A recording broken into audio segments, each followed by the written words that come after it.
The country, protesters took to the streets to protest the Trump administration's agenda. No Kings protests stretched from Washington, D.C. to Dallas, Minnesota to Massachusetts, Georgia to Pennsylvania, and everywhere in between. The organization says they broke a record with more than 8 million protesters nationwide. Protesters carried signs, American flags, and even a banner showing the Declaration of Independence that stretched across the crowd. Even across state lines, the sentiment from protesters was the same. They are not happy and they want to see change. Democracy is under threat. It's that simple. It's absolutely tragic what's happening in this country and around the world. And I just want my voice to be heard with other people.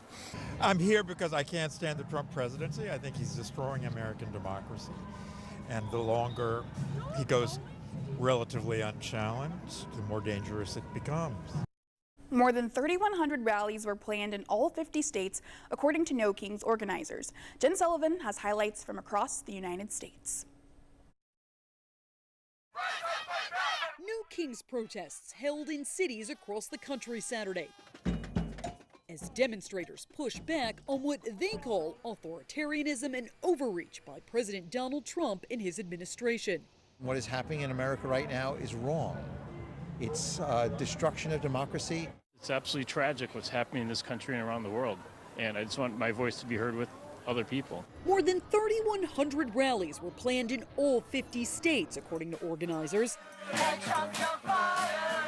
In Minnesota, rallies attracting high-profile figures like singer Bruce Springsteen. Ice out now! These demonstrations come as Trump faces increased scrutiny over a range of issues, including the war with Iran, which was not approved by Congress. Since the war began February 28th, oil prices have surged as traffic through the Strait of Hormuz has been curtailed. The supply disruption has caused gas prices to soar. The national average for a gallon of regular gas is now just under $4, jumping more than 33% in just a month, according to AAA. And a partial government shutdown has led to weeks of long security lines at airports as TSA agents went without pay. Many have been calling out, leading to staffing shortages. We love our job, but it's just so hard at this point. Trump signed an executive order Friday that would allow TSA agents to be paid while Congress debates funding for the Department of Homeland Security. But all of this has led to mounting frustration, bringing more people out to demonstrate on Saturday. I'm Jen Sullivan reporting. In the fall, similar protests against President Donald Trump drew nearly 7 million people participating.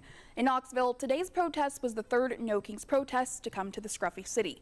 We went to World's Fair Park today to hear why people were protesting.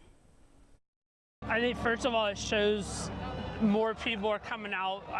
I don't know that more people are upset than they were before, but more people are realizing that they can come out, they're not alone. Frankly, I think of my niece, because like this is the world that she's gonna have. So like trying to build a better world for her. I want our local officials and our congressional delegation to see that they represent this part of Knoxville and not just the part of Knoxville that maybe agrees with them. And I want them to hear us and see us and know that they need to answer to us as much as they do their side or the people that they think they represent. Here are photos from a No Kings protest in Morristown today. There were several protests across the region and across the state of Tennessee.